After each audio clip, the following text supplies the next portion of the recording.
하나님은 하나님을 믿는 백성들을 긍휼히 여기십니다. 긍휼의 은혜는 죄 사함을 받아야 하는 죄인들을 위해서 가장 분명한 증거가 됩니다. 긍휼히 여김을 받았다. 그것은 죄를 용서받았고 구원받았다는 증거입니다. 상대적으로 긍휼이 없으면 이는 참으로 안타까운 것입니다. 오늘 본문에 나오는 사가랴는 기쁨으로 긍휼의 은혜를 찬양하고 있습니다. 긍휼히 여기셔서 감사합니다. 긍휼을 덧입게 하셔서 감사합니다. 하나님으로부터 긍휼을 덧입지 않고서는 도저히 용서받을 수 없는, 용서받지 못할 그 죄가 긍휼히 여김을 받음으로 해결이 된 것입니다. 사가랴가 지은 죄는 하나님을 불신한 죄입니다. 하나님께서 천사 가브리엘을 보내서 내 아내 엘리사벳이 아이를 낳게 될 것이다. 하나님께서 천사를 보내셔서 그렇게 말씀하셨는데 사가랴가 안 믿어요.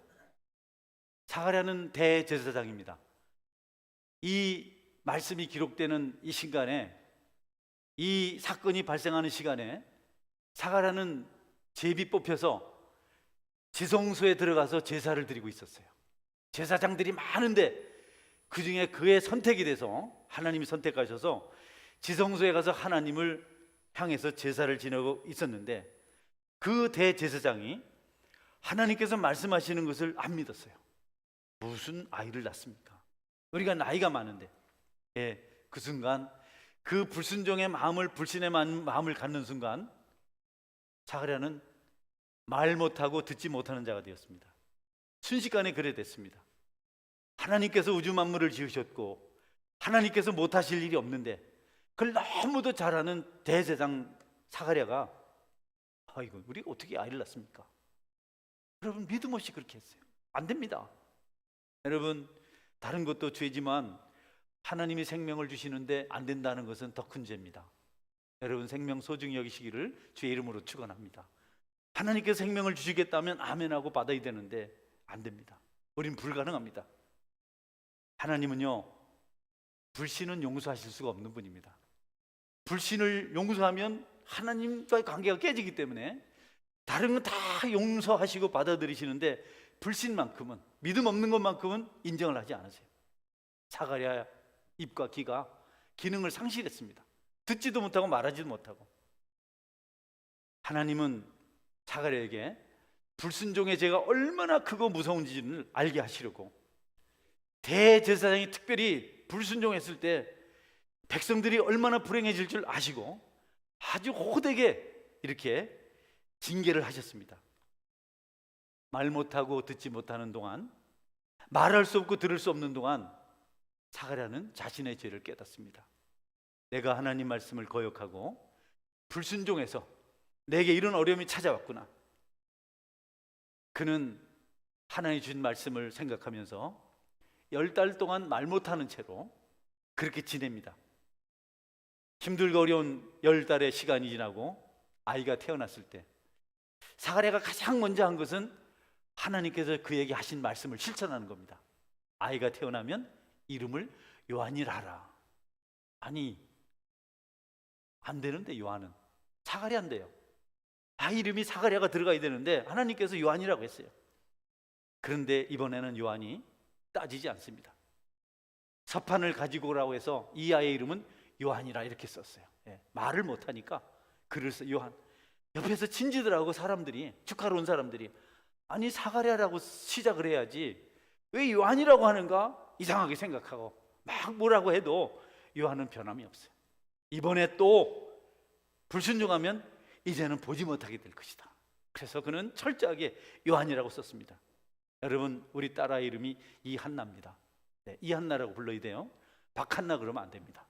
근데 박한나과 똑같은 겁니다. 그래 주변에서는 난리죠. 그래도 요한은 순종했습니다. 그 순간 입이 열리고 듣게 되었습니다. 여러분 사가랴는 그리고 찬양했습니다. 하나님의 긍휼이 내 죄를 용서하시고 나를 구원하셨도다. 여러분 하나님은 사랑하는 자기 백성에게 긍휼히 여기시는 은혜를 베푸십니다. 하나님은 우리에게 긍휼을 원하십니다.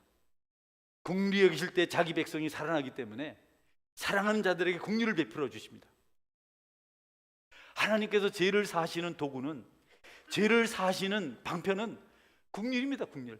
자격 없는 자들, 아무것도 가진 것이 없는 자들을 그냥 불쌍히 여기셔서 살리시는, 그것이 바로 하나님의 긍휼입니다.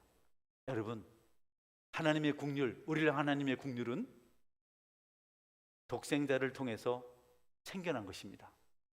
원래 우리를 긍휼히 여기지 않으셨어요. 원래 율법으로 다스셨어요.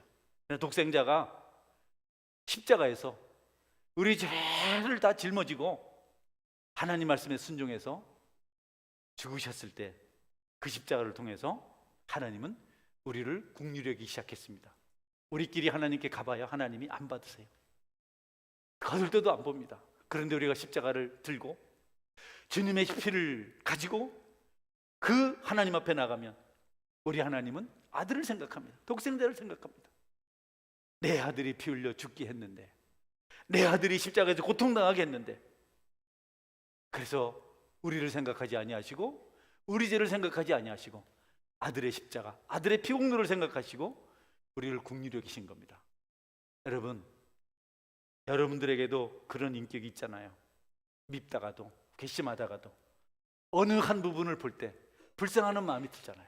남편이 그렇게 싫다가도 하루 종일 밥도 못 먹고 앉아서 말도 못하고 잘못했다고 있으면 그냥 미안하고 그래서 밥이나 먹으라 이렇게 하잖아요. 우리 하나님도 우리가 참 야속하고 나쁜데 선악과를 먹은 그 죄인, 그 죄를 가지고 있는데 아들이 사랑하는 그들을 볼 때 긍휼히 여기셔서 우리 죄를 용서하는 겁니다. 여러분, 우리에게 하나님의 긍휼하심이면 우리가 죄 용서를 받고 새 사람이 됩니다. 할렐루야. 긍휼을 구해야 됩니다. 그리고 더 놀라운 사실은 긍휼하심을 입으면 우리가 긍휼히 여기는 자가 될 수 있다. 강도 만난 사람이 죽어가고 있을 때 그를 살려낸 것은 의술이 아닙니다. 율법이 아닙니다. 신분이나 직책이나 지위가 아닙니다. 긍휼히 여기는 마음이었어요. 불쌍히 여기는 마음이었습니다. 그 사마리아인이 강도 맞는 사람을 그냥 두고 갈 수가 없어서 그래서 모든 것을 다 바쳐서 그를 살려냅니다. 이해관계가 아닙니다. 그는 오직 하나, 죽어가는 사람이 불쌍해서 살려낸 겁니다. 여러분, 불쌍히 여김을 받는다는 것, 긍휼히 여김을 받는다는 것, 사랑을 받는다는 것, 이건 정말 좋은 겁니다. 사람을 살리는 것은요, 손재주가 아닙니다. 뭐 신비한 능력이 아닙니다. 사람을 살리는, 생명을 주는 능력은 바다를 들로 나누고 요단강의 흐름을 멈추게 하고 하늘에서 물과 불을 내리게 하는 그런 능력이 아니고 긍휼히 여기는 마음이 있어야 된다. 안진뱅이를 일으킬 때도 그 긍휼입니다. 베드로와 요한이 기도하러 성전에 가는데 안진뱅이에 앉아서 한 푼 주십시오. 오늘 먹을 것을 얻을 수 있도록 나를 도와주십시오. 이렇게 외쳤어요. 여러분, 베드로와 요한은 가난했습니다. 줄 것이 없었습니다. 그런데 그 안진뱅이 너무나 불쌍한 겁니다. 그냥 지나칠 수가 없었어요. 그들 속에 긍휼의 마음이 있었을 때 그들은 우리 주님의 이름으로 기도합니다. 은과 금은 내게 없고, 은과 금은 내게 없거니와 내게 있는 것으로 내게 주노니 곧 나사렛 예수 그리스도의 이름으로 일어나 걸으라. 여러분, 그를 사랑하는 마음, 그 안진뱅이를 긍휼히 여기는 마음, 그 마음을 가지고 그들에게 있는 예수님을 전했을 때 그날 안진뱅이야 일어나고 뛰고 달리고 찬양하는 그런 역사가 일어날 수 있었습니다. 여러분, 바울은요 감옥에 갇혔는데 갑자기 하나님이 도우셔서 손을 묶은 사슬이 끊어지고 발을 채운 착고가 깨지고 그리고 옥문이 확장 열려버렸습니다. 도망가면 됩니다. 도망갈 것도 없죠. 나가면 되죠. 근데 그 자리에 앉아 있었어요. 신학자들은 바울이 그 자리에 앉아 있었던 것은 간수를 생각하는 긍휼의 마음이 있었기 때문이다.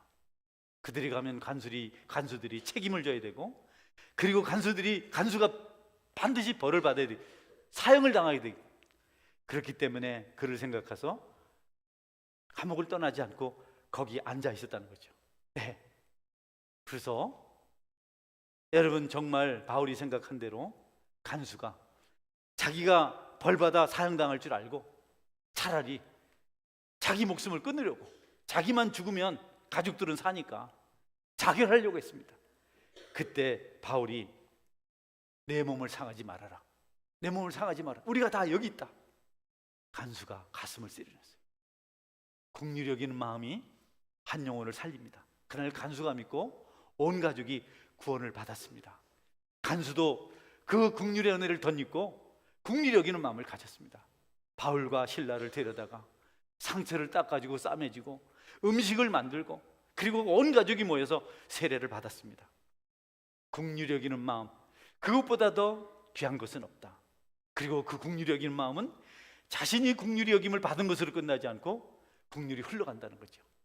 구약에 요셉이라는 사람이 있습니다. 요셉은 애굽의 총리가 되었어요. 형들에게 팔려서 노예가 되어 그래 살다가 총리가 되었습니다. 어느 날 형들이 찾아왔습니다. 기근 속에 굶주려서 먼 길을 초라한 모습으로 여행하고 양식을 사러 왔어요. 요셉이 한눈에 알아봤습니다. 요셉의 마음에 긍휼의 마음이 생겼어요. 그래서 형들 없는 곳에 가서 울었습니다. 통곡했습니다. 그리고 형들을 용서했습니다. 요셉은요, 하나님의 긍휼을 덧입은 사람입니다. 꿈을 꾼 사람이고 아버지의 사랑을 많이 받은 사람입니다. 그래서 그의 긍휼이 형들에게, 가족들에게 흘러갈 수 있었습니다. 선한 사마리아인, 그는 모든 소유를 빼앗기고 그리고 맞아서 죽어가고 있는 가련한 사람을 살리는 일에 자신의 긍휼이 동원된 것을 알고 있었습니다. 여러분, 저나 여러분에게 긍휼의 마음이 있으면, 하나님께로부터 긍휼히 여김을 받은 그 흔적이 있으면 여러분들도 긍휼히 여기며 살아가시는 은혜가 있기를 주의 이름으로 축원합니다. 사람들을 불쌍히 여겨 주십시오. 네, 이 긍휼히 여기는 마음에 대해서 가장 잘 표현되어 있는 예화가 하나 있습니다. 제가 말씀드린 기억이 있는데요, 그래도 말씀을 더 분명하게 이해하기 위해서 다시 한번 이 예화를 말씀드립니다. 네, 프란시스코에 대한 유명한 일화죠. 시스코의 프란시스의 그 제자 중에 한 사람이 환상 중에 천국에 갔습니다. 천국에 갔는데 정말 천국은 아름다웠어요. 근데 거기 천국에 너무 찬란한 빛을 발하는 하얀 백보자, 아주 아름다운 보좌, 의자, 자리가 하나 있었어요. 근데 그 자리에 아무도 안 앉는 겁니다. 그래서 하나님께 물었어요. 하나님, 이 의자는 누구 것인데 이렇게 늘 비어 있습니까? 그 의자는 네 스승 프란시스코를 위한 것이다. 그러고 이 제자가 환상에서 깨어났습니다. 가장 궁금했습니다. 도대체 하나님께서 우리 선생님을 얼마나 사랑하고 인정하셨길래 그런 준비를 미리 해두시나. 아무도 준비된 의자가 없었는데 프란시스코 있습니다. 그래서 물었습니다. 선생님은 선생님이 얼마나 선하다고 생각합니까? 얼마나 훌륭하다고 생각하십니까? 프란시스가 말해요. 내가 모든 사람 중에 가장 악하다. 제자가 속이 상했어요. 빨끈했어요. 아니, 사람들이 다 훌륭하다 하고 객관적인데 어떻게 그러십니까? 겸손도 지나치면 교만입니다. 아니, 어떻게 그런 소리를 다 합니까? 제자가 막 그러지 않아도 천국 보좌에 못 앉아서 화가 났는데 말이죠, 선생님을 막 몰아붙였습니다. 그랬더니 프란시스가 대답합니다. 하나님께서 나에게 주신 긍휼의 은혜를 다른 사람에게 베푸셨다면, 그 한량없는 사랑을 다른 사람에게 주셨다면 그는 나보다 훨씬 훌륭한 사람, 훨씬 복된 사람이 되었을 것이다. 제자는 더 이상 할 말이 없었습니다. 여러분, 우리의 훌륭함은, 우리의 탁월함은 우리의 것이 애당초 아니었습니다. 하나님께서 긍휼히 여기셨기 때문에 우리에게 찾아온 것입니다. 그 긍휼의 은혜 때문에 귀가 열리고 입이 열려서 말을 하고 듣게 되고 눈이 열려서 보게 된 것입니다. 죽을 수밖에 없는 죄인을 긍휼히 여기셔서 의인으로 만들어 주시고 구원받은 백성으로 살게 한 것이 다 하나님께서 불쌍히 여기시는 은혜 때문입니다. 그러므로 성도 여러분, 여러분이 은혜를 받았다면, 긍휼히 여김을 받았다면 그 긍휼을 흘려보내시는 삶을 살아가실 수 있기를 바랍니다. 먼저는 하나님께 감사하고 하나님을 찬양하고, 이어서 우리도 다른 사람을 사랑하고 긍휼히 여기는 마음을 가질 수 있어야 되겠다. 오래 묵은 것들 버리세요. 여러분을 힘들게 하고 괴롭게 하는 것을 긍휼히 여김으로, 불쌍히 여김으로 이겨내세요. 오늘 77절 78절 말씀 보면 주의 백성에게 그 죄 사함으로 말미암은 구원을 알게 하리니 이는 우리 하나님의 국률로 인함이라. 이로써 돋는 해가 위로부터 우리에게 임하여, 할렐루야, 하나님이 우리를 국률이 여기시기 때문에 위로부터 돋는 해가 우리에게 임한 것입니다. 구원의 은혜가 임한 것입니다. 우리가 국률이 여겨주지 않으면 살아날 수 있는 사람이 아무도 없습니다. 여러분도 국률이 여김을 받지 못하면 하나님의 심판을 받게 되고 땅에서도 얼마든지 비난받을 그런 위치에 있습니다. 나도 그렇고 모두가 그렇습니다. 그러므로 여러분이 받은 국률, 그 구원의 은혜를 타인에게 나눌 수 있어야 되겠다. 여러분, 성경에서 국률을 가장 많이 입은 사람이 사도 바울입니다. 저는 그렇게 생각해요. 많은 사람이 그렇지만 그는요, 스데반 집사가 돌 맞아 죽을 때 죽여도 된다 이렇게 증인을 서줬어요. 탁월한 지위를 가지고, 탁월한 학식을 가지고 율법의 박사가 돌 던지는 사람들을 안심하게 만들었습니다. 이 스데반은 맞아 죽어야 된다. 그리고 예수 믿는 사람이 있는 어떤 곳에 가서 잡아다 가뒀습니다. 교회를 없애고 교회를 박해하는 일에 가장 열심히 했습니다. 그런데 우리 예수님께서 그를 국률이 여기시니까 그가 구원받고 전무후무한 전도자 삶을 살 수 있었어요. 국률이 여긴다는 것, 불쌍히 여긴다는 것, 은혜를 나눈다는 것은 너무 중요합니다. 바울은 이렇게 고백했습니다. 고린도서 15장 8절에 10절입니다. 맨 나중에 만삭되지 못하여 난 자 같은 내게도 보이셨느니라. 나는 사도 중에 가장 작은 자라. 나는 하나님의 교회를 박해하였으므로 사도라 칭함받기를 감당하지 못할 자니라. 그러나 내가 나된 것은 하나님의 은혜로 된 것이니 내게 주신 그의 은혜가 헛되지 아니하여 내가 모든 사도보다 더 많이 수고하였으나 내가 한 것이 아니요 오직 나와 함께 하신 하나님의 은혜로라. 아멘. 여러분, 국률이 여김을 받지 않으면 안 되는 게 우리입니다. 우리 누구나 다 국률이 여겨주지 않으면 끝장입니다. 끝나는 겁니다. 우리 죄를 찾아서 정죄하면요 꼼짝 못합니다. 너 그 죄 졌잖아, 너 그 죄 졌잖아, 그때 잘못했잖아, 이러면 방법이 없는 게 우리입니다. 근데 우리가 이런 실수를 많이 하죠. 그 중에 제가 제일 많이 합니다. 목회자가 돼서 참 너무 안타깝고 마음이 아파요. 그런데 여러분, 국률력이면 그 문제가 해결될 줄 믿으시기 바랍니다. 국률의 그 은혜, 국률의 마음보다 더 좋은 것은 없습니다. 하나님, 그분의 성품에 대한 이니셜은 국률입니다. 그 대문자, 큰 글자는 국률입니다. 나의 나 된 것은 내가 아니고 하나님 은혜로 된 것이니 내가 다른 모든 사도보다 수고하였으나 내가 아니라 나와 함께 하신 하나님의 은혜로다. 여러분, 바울은 걸 철저히 깨달았습니다. 하나님은 우리를 파괴하시려고 방문하지 않습니다. 전능하신 하나님께서는 연약한 제자들을, 자녀들을, 백성들을, 죄인들을 국률이 여기셔서 여러분 부드럽게 오셨습니다. 뭐 동화나 전설 같은 걸 보면 큰 거인이 쿵쿵쿵거리면서 온 지구를 흔들면서 나타나서 다 부수고 간다. 우리 주님은요, 우리 하나님은 따뜻한 분이세요. 부드러운 분이세요. 부수려고 오는 분이 아니시고 사랑하려고, 사랑하시려고 연약한 것을 고려하시고 가만히 오셔서 우리를 풍요롭게 하시는 분이 그분이십니다.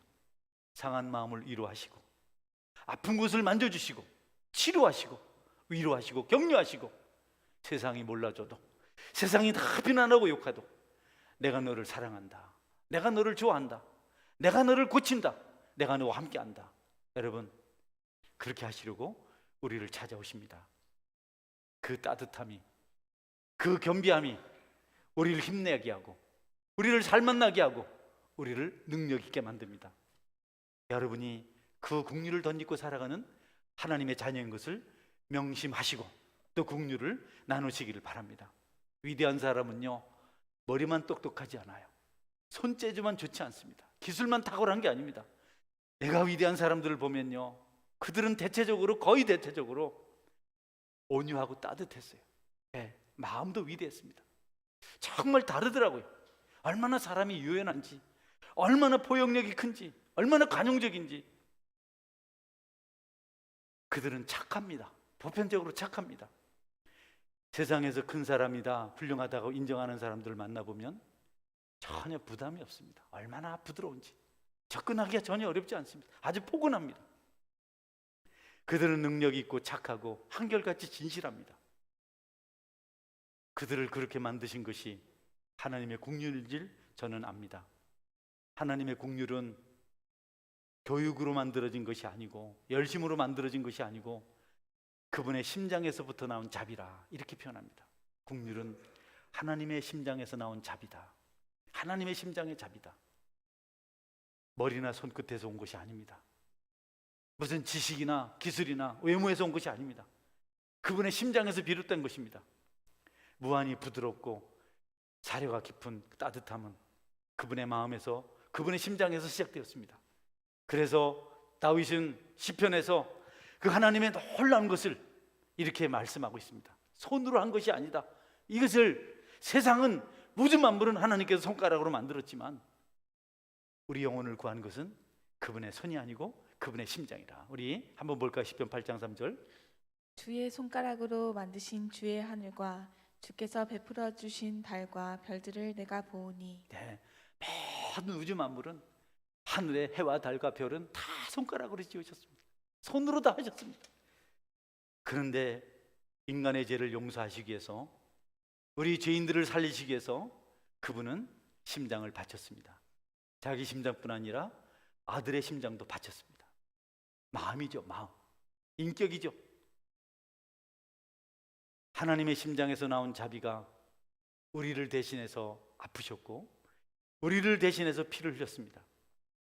마지막 남은 독생자의 생명의 혈청이 심장을 찌른 창끝을 타고 흘러내렸습니다. 군병이 긴 창으로 예수님 옆구리를 찔렀는데 거기 심장에 남아있는 혈청, 마지막 남은 그 물이, 그 피가 흘러내려서 저와 여러분의 죄를 씻고 저와 여러분을 구원하신 줄 믿으시기를 바랍니다. 고통으로 뒤틀린 아들의 심장이, 오그라질 대로 오그라진 그 심장이 군병이 찔린 창에 터져서 거기서 흘러내린 피가, 그 값진 피가 우리를 씻었습니다. 심장 없이, 마음 없이, 국률 없이 누구도 살릴 수가 없고 누구도 힘나게 만들 수가 없다. 아버지도 하나님도 자식이 죽는 것을 보면서도 도울 수 있었지만 도울 수 없는 그 아버지의 심장에서도 피가 흘러내렸습니다. 여러분, 가슴을 짓뜯는다는 말이 있잖아요. 아들이 죽어가고 있습니다. 죄 없이 온 세상 무거운 죄짐을 짊어지고 그렇게 죽어가고 있습니다. 하늘에 계신 하나님도 가슴을 뜯었습니다. 가슴을 움켜쥐었습니다. 죄 없는 내 아들, 내 사랑하는 독자가 세상의 죄로 인해서 죽어가는구나. 그때 하나님의 심장에서도 값진 피가 흘러내렸습니다. 긍휼의 피가 흘러내렸습니다. 그 하나님께서 이렇게 말씀하셨습니다. 에스겔 18장 32절입니다. 주 여호와의 말씀이니라. 죽을 자가 죽는 것도 내가 기뻐하지 아니하노니 너희는 스스로 돌이키고 살지니라. 아멘. 피 흘리신 주님께서, 하나님께서 말씀하십니다. 나는 너희들이 죽는 것 원치 않는다. 너희들이 우울하고 힘 빠지는 것 내가 원치 않는다. 나 그거 기뻐하지 않는다. 그러니 너희들 돌이켜서 내게로 와라. 여러분, 아프신가요? 힘드신가요? 혹시 억울하십니까? 여러분, 죽고 싶습니까? 하나님 그러지 말고 피 흘리신 그분께서 돌이켜서 내게로 오라고 말씀하십니다. 그러면 살아난다고 말씀하십니다. 여러분께서 주님의 십자가 붙들고 하나님 앞에 나가셔서 그 심장으로 말미암는 자비를 의지하고 살아나시는 은혜가 있기를 주의 이름으로 축원합니다. 그 길밖에 없습니다. 꼭 그분의 긍휼을 덧입는 저와 여러분의 신앙 여정이 되었으면 참 좋겠습니다. 여러분, 긍휼의 음성을 들으십시오. 사랑의 음성을 들으십시오. 그래야 다시 일어설 수 있습니다. 마귀는 우리에게 긍휼을 베풀지 않습니다. 잔인할 정도로 정죄합니다. 무섭게 우리를 다스립니다. 그게 우리입니다. 어쩔 수 없는 우리의 모습입니다. 그러나 우리 주님은 그렇게 하지 않습니다. 용서하고 긍휼히 여기시고 사랑하십니다. 여러분은 긍휼을 덧입고 싶으신가요? 긍휼 가운데 살기를 원하십니까? 그렇다면 여러분들은 긍휼의 현장으로 가셔야 됩니다. 긍휼이 있는 곳으로 가셔야 됩니다. 긍휼이 없으면 안 되는 그 장소에 가셔야 여러분은 긍휼을 덧입고 긍휼을 회복할 수가 있습니다. 도저히 긍휼이 여길 수 없는 대상을 찾아가서 긍휼히 여기실 때 하나님의 긍휼이 여러분에게 임할 줄 믿으시기를 바랍니다. 도저히 용서할 수 없는 그 죄인을 긍휼히 여겨서 용서할 때 여러분이 하나님의 긍휼로 더 많은 죄를 용서받고 축복의 자리에 이르게 될 줄 확신하시기를 바랍니다. 우리는 긍휼을 베풀지 않으면서 긍휼의 현장에 가지 않으면서 긍휼의 여김을 받으려고 몸부림칩니다. 안 됩니다. 꽉 문이 닫혀서 안 됩니다. 마음을 열어보지 않으시겠습니까? 여러분도 한번 심장을 내놓지 않으시겠습니까? 한번 피를 흘려보지 않겠습니까? 그때 여러분에게 배나도 하는 긍휼의 은혜가 임하게 되는 것입니다. 긍휼의 절정은요, 우리 주님께서 우리에게 오실 때 가능합니다. 우리 하나님은요, 인간의 몸을 입고 이 땅에 오셨어요. 그냥 하늘에서 불쌍하다, 안 됐다, 이해한다, 도와야 될 텐데 참 마음 아프다 이러고 끝나지 않으셨어요. 직접 오셨어요. 직접 오셔서 우리를 찾아오셔서 우리와 함께 하셨습니다. 시편 8장 4절입니다. 사람이 무엇이기에 주께서 그를 생각하시며 인자가 무엇이기에 주께서 그를 돌보시나이까. 네. 시편 기자는 다윗은 도대체 어찌하시려고 우리를 이렇게 사랑하시고 이렇게 돌아보시고 이렇게 깊이 묵상하시고 이렇게 긍휼히 여기십니까? 네. 인자가 무엇이기에, 사람이 무엇이기에 그렇게 생각하시고 이렇게 돌보시나이까.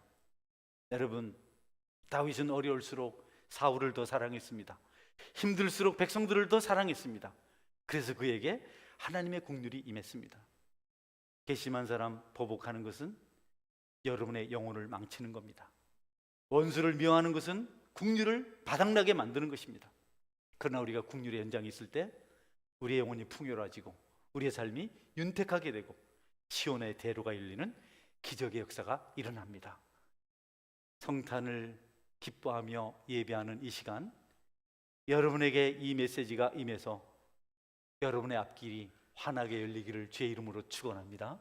어둠이 떠나가고 암울함이 떠나가고 여러분이 마음껏 웃으면서 많이 사랑하면서 폭넓게 여러분 큰 발걸음 내디디는 위대한 영을 가진 하나님의 사람이 되실 수 있기를 바랍니다.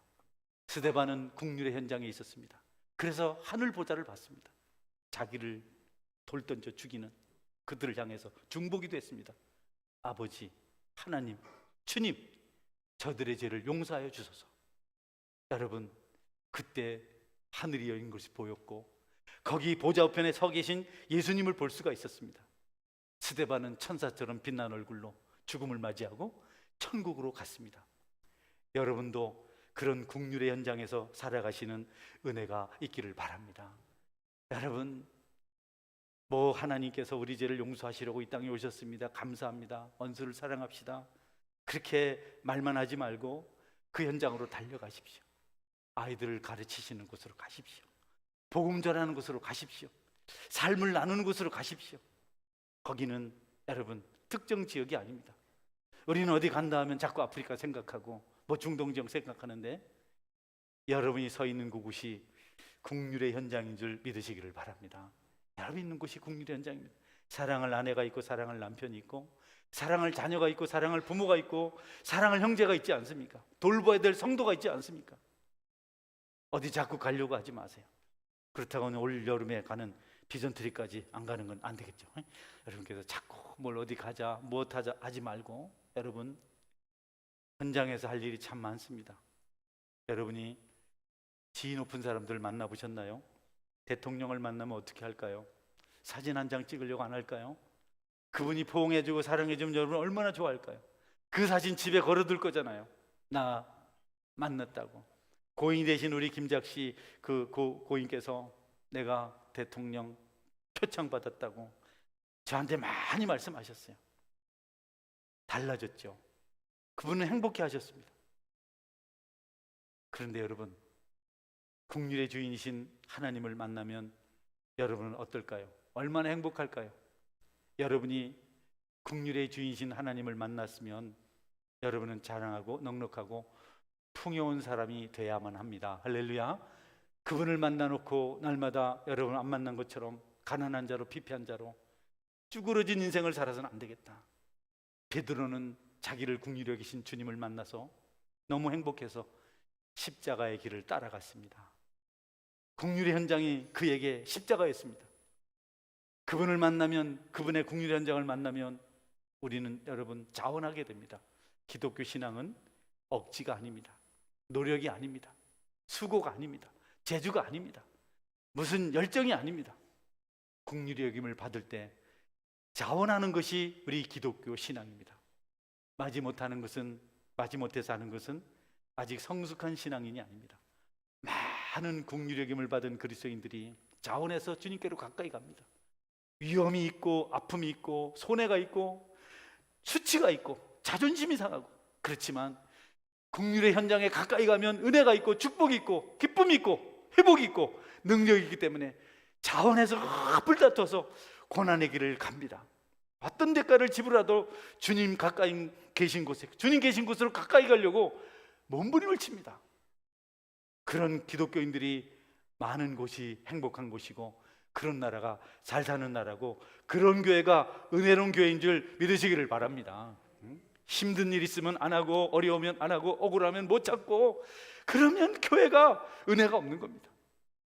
이 국률 힘들지만, 돌에 맞아야 되지만, 버림을 받아야 되지만, 십자가를 짊어져야 되지만, 하나님이 주신 국률이 그리워서 오히려 불쌍히 여기며 중보기도 하며 그 짐을 짊어질 때 우리가 사는 세상이 행복한 세상으로 바뀌고, 우리 소원교회가 부흥하는 교회로 바뀌게 될 줄 믿으시기를 바랍니다. 여러분이 어렵고 힘든 처지에 있을 때 여러분의 국률을 확인하십시오. 나는 국률의 현장에 있을 수 있는가? 그 현장을 찾으려고 방황했던 믿음의 선조들을 따라가야 됩니다. 예배 드리면 죽는데, 예수 믿는다고 고백하면 죽는데, 복음 전하면 죽는데, 그들이 그렇게 한 것은 국률 현장에서 받을 수 있는, 세상에 어떤 것과도 비교할 수 없는 축복이 있고 위로가 있고 은혜가 있고 행복이고 기쁨이 있어서 그렇게 한 것입니다. 보이지 않고 만져지지 않고 들리지 않지만 심장에서 시작되는 그 국률의 은혜를 따라서 봉사의 길을 걸어가고 희생의 길을 걸어갑니다. 우리 신앙이요, 열심히 기도하고 열심히 봉사하고 업적을 이루고 선하게 살고 지혜롭게 살고 그런 거 아닙니다. 거기 국률이 없으면, 거기 사랑이 없으면 여러분 세상입니다. 불교인들은 뭐 안착합니까? 그 사람들은 고기도 안 먹잖아요. 그 사람들은 파리 한 마리도 안 죽이잖아요. 주님의 심장, 주님의 십자가, 아버지의 피 흘리심 있는 곳에 우리가 있을 때 비로소 그것은 기독교고, 그것은 하나님 기뻐하시는 교회가 될 수 있고, 그가 바로 참 그리스도인입니다. 좋을 때야 누가 뭘 못하겠습니까? 잘 될 때 뭘 못하겠습니까? 여러분, 교회도 돈 많으면 재미있게 할 수 있습니다. 돈으로 막 해보면요 엄청 좋습니다. 이전에 7억 5천이 공짜로 생겼거든요. 선교도 하고 막 교회도 짓고. 여러분, 그게 아니더라고요. 그런 게 없어도 우리 주님의 심장에서 비롯된, 하나님의 심장에서 비롯된 자비, 국률이 있어서 행복한 교회가 될 수 있기를 축원합니다. 하나님은 그걸 더 값지게 여기세요. 우리 생각대로 안 되고 우리 뜻대로 안 되는데 그래서 낙심할 것이 아니고, 거기서 일하시는 하나님을 한번 만나보세요. 하나님은 그걸 더 중요하게 생각합니다. 돈이 없어서 못해요. 시간이 없어서 못해요. 재주가 없어서 못해요. 이래저래 해서 못해요. 여러분, 그건 세상 사람들이 하는 일입니다. 우리에게 하나님의 국률이 임하면 그보다 더한 일도 할 수 있습니다. 할렐루야. 무리도 걸어갈 수가 있어요. 여러분이 붙들고 있는 어떤 것들이 얼마나 할 것 없는 것인지 모릅니다. 모두 싫어하는 겁니다. 하나님도 싫어하고 사람들도 싫어하고 다 싫어하는 것을 붙들고 공연히 자존심, 자기 유명함, 자기 권력, 자기 지위, 이런 거 선점하려고 하는 그런 것들이, 여러분 생각해 보세요. 얼마나 초라한 것인가. 하나님의 심장에서 시작된 국률을 우리가 베풀 때, 국률을 경험할 때 얼마나 풍요롭고 행복하게 바뀔 줄 우리는 잘 알고 있습니다. 여러분, 세상의 왕들도 위대한 일을 하려고 해요. 많이 노력합니다.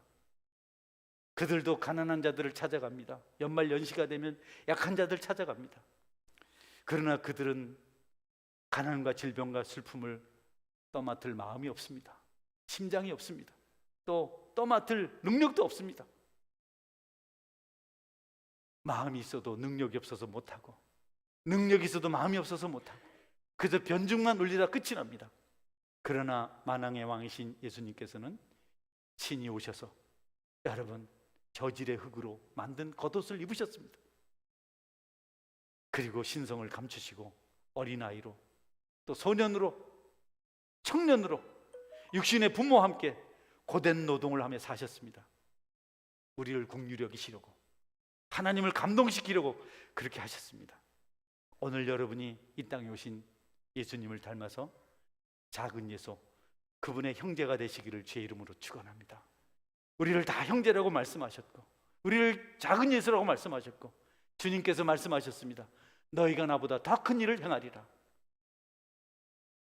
그 모습으로, 초라한 모습으로, 처절한 모습으로 이 땅을 완전히 정복하셨습니다. 세상은 높은 것 가지고 하려요, 많은 돈 가지고 하려요. 여러분 혹시 그런 생각으로 교회 나오셨으면 안 됩니다. 내가 돈이 많으니까, 내가 훌륭하니까, 내가 교회 가서, 혹은 내가 세상에서 실패했으니까 교회 가서 한번, 그것보다 큰 죄가 없어요. 그것보다 위험한 것이 없습니다. 그것보다 큰 교만이 없습니다.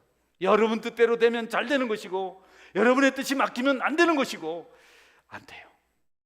주님은 인간으로 오셔서 초라한 모습으로 짓밟히시고 처절하게 유린당하시고, 그리고 이 세상을 구원하셨습니다.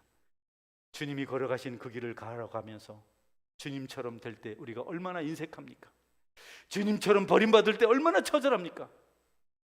이전에 불렀던 찬송은 다 어디 가고, 이전에 고백했던 신앙 고백은 다 어디 가고, 이전에 자랑하던 그 믿음은 다 어디 가고, 순식간에 불신자보다 못한 처절한 지경에 처할 때가 너무도 많습니다.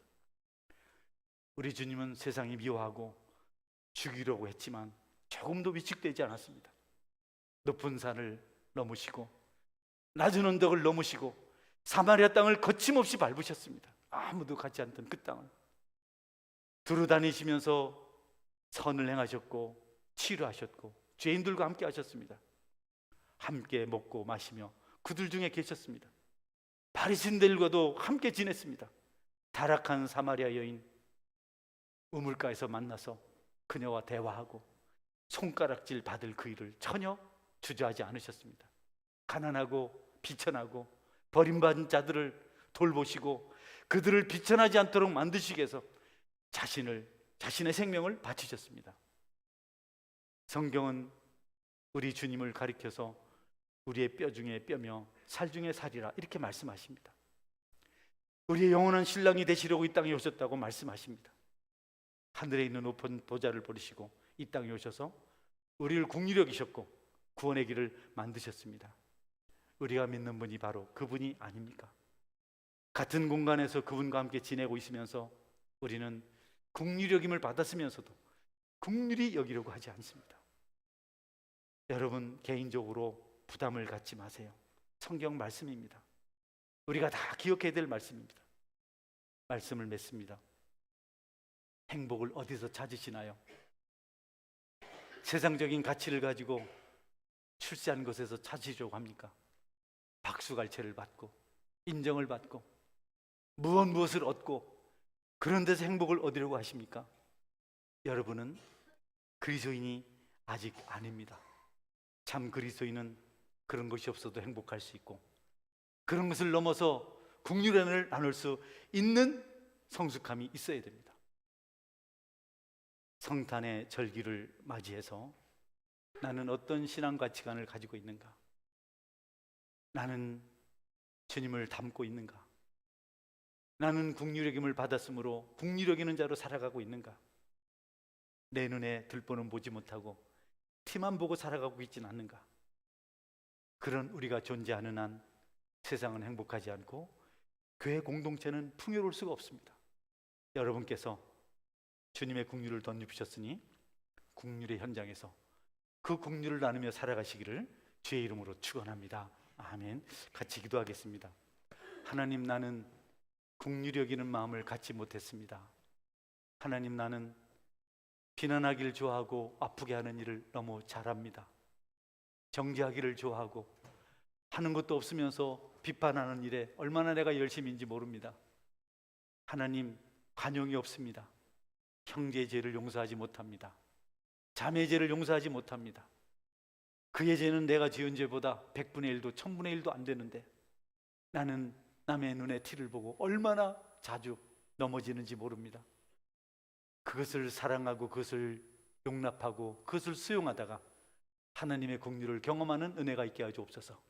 내가 항상 긍휼의 현장에 있게 하여 주옵소서.